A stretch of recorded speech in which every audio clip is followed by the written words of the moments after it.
O nosso tema de estudo da Unidade 2 é o Espaço Mundial, onde nós passamos a conhecer melhor o mundo após a Segunda Guerra Mundial. Para nos situarmos um pouco nesse período, a Segunda Guerra Mundial ficou marcada pelo conflito entre o grupo de países chamado Aliados e o outro grupo denominado Eixo, onde nós temos como principais representantes do grupo dos aliados os Estados Unidos, o Reino Unido e a União das Repúblicas Socialistas Soviéticas. Claro que tínhamos aqui outros apoiadores, mas estes são os principais. Do lado do eixo, nós tínhamos a Alemanha, Japão e Itália. Vamos conhecer um pouco as circunstâncias que levaram ao fim desse conflito. No dia 7 de maio de 1945, ocorreu a rendição das tropas alemãs. No entanto, o Japão não se rendeu, e no dia 6 de agosto de 1945 é lançada a primeira bomba atômica na cidade de Hiroshima, que ficou completamente destruída. 3 dias depois, a cidade bombardeada foi Nagasaki, que também ficou completamente destruída. Com a derrota dos países do eixo, os aliados saíram fortalecidos, com destaque para os Estados Unidos, União Soviética e Reino Unido.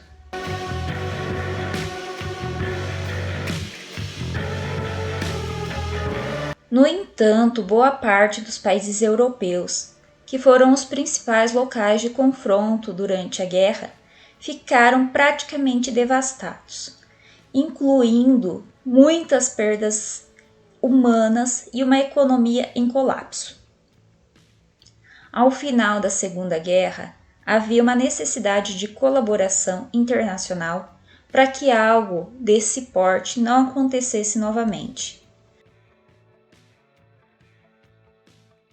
Por conta disso, em outubro de 1945, foi então criada a ONU, Organização das Nações Unidas, com o objetivo de mediar conflitos, fiscalizar o cumprimento da Declaração dos Direitos Humanos e prestar socorro a vítimas de conflitos. Mas, pouco tempo depois, um novo confronto no cenário internacional, a chamada Guerra Fria.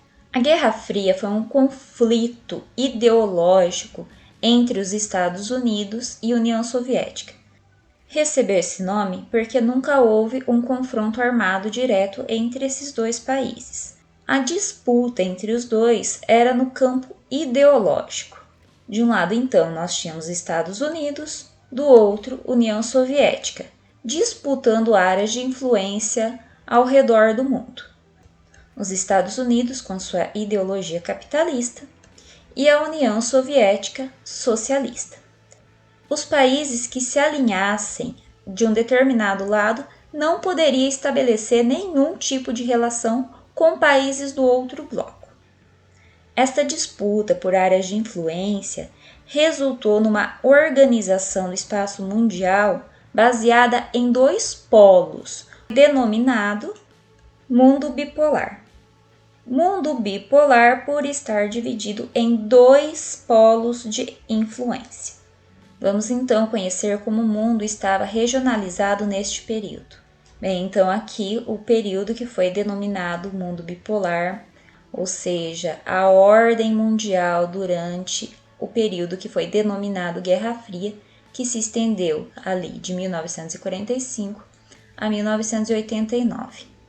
De acordo com essa divisão, o mundo ficou classificado em mundo socialista, liderado pela União Soviética, e capitalista, liderado pelos Estados Unidos.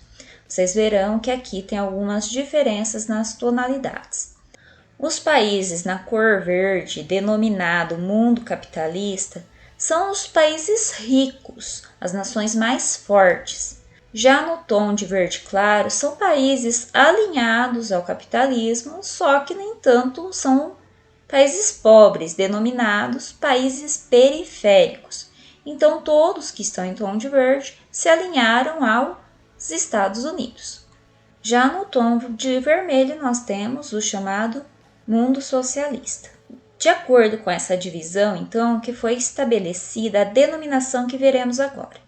Então, de acordo com essa divisão, as nações foram agrupadas em primeiro mundo, segundo mundo e terceiro mundo. O primeiro mundo são aqueles países capitalistas ricos que nós vimos lá naqueles tons de verde mais forte. O segundo mundo, o chamado mundo socialista. E no terceiro mundo, os países alinhados aos Estados Unidos, portanto alinhados ao capitalismo, só que pobres. No entanto, na década de 1980, a União Soviética passa a enfrentar uma grave crise, que aos poucos vai resultando numa abertura gradual da sua economia e da sua política, e que acabou culminando em 1991 com a dissolução da União Soviética. A União Soviética nada mais era que um agrupamento de diversos países, liderado pela Rússia e também contando com vários países do leste europeu e outras partes da Ásia. A sua dissolução em 1991 se tornou um marco no fim da Guerra Fria e, portanto, no fim da ordem mundial bipolar. Portanto, não fazia mais sentido aquela divisão em primeiro, segundo e terceiro mundo, uma vez que não existia mais o segundo mundo. Em razão disso, nós temos uma nova regionalização do espaço mundial. Essa nova regionalização dividiu o mundo em duas partes, norte e sul.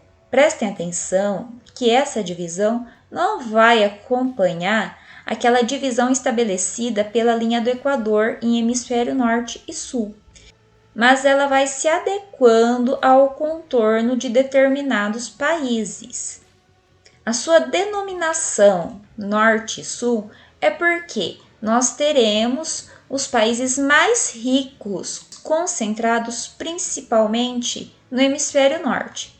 No entanto, nós vemos que essa linha vai incluir a Austrália e a Nova Zelândia, que de acordo com a divisão da linha do Equador estão no hemisfério sul, só que por serem economias fortes, são incluídas nos países do norte.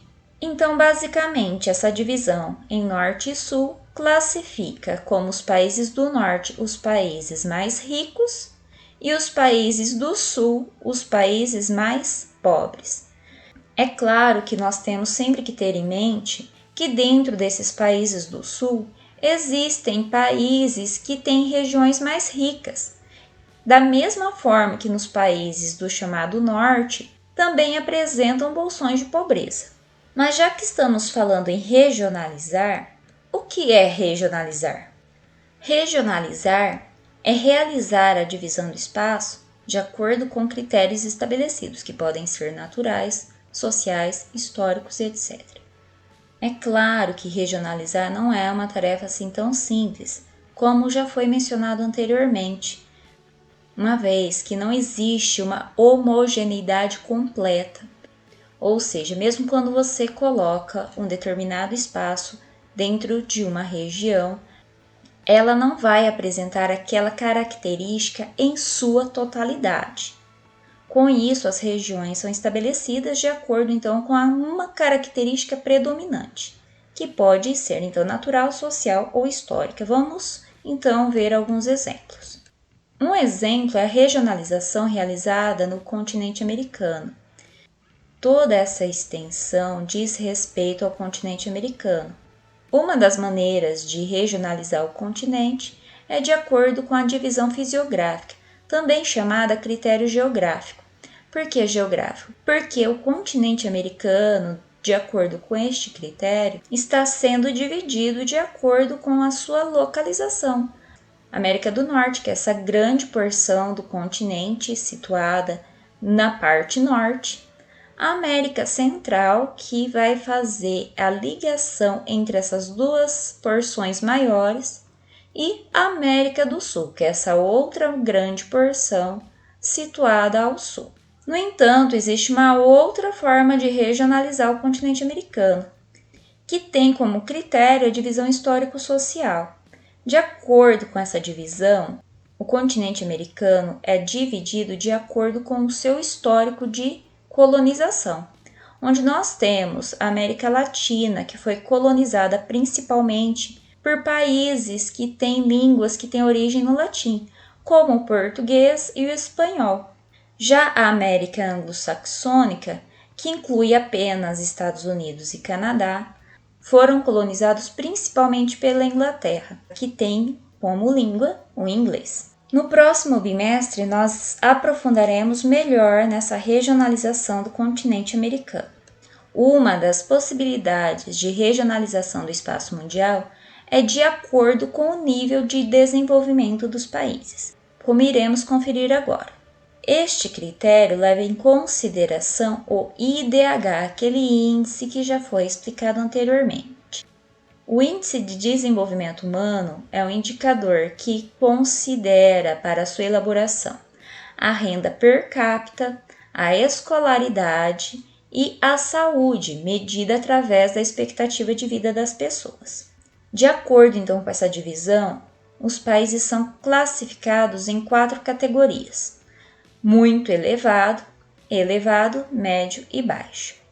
No entanto, tal classificação sempre vai mascarar desigualdades no interior dos territórios, uma vez que todos os habitantes de cada país não vivem exatamente da mesma maneira, não têm acesso aos mesmos serviços e assim por diante. Vamos tomar como base, por exemplo, o Brasil, que é a nossa realidade. De acordo com essa classificação, ele possui um IDH elevado, mas nós sabemos muito bem que existem muitas desigualdades dentro do nosso território.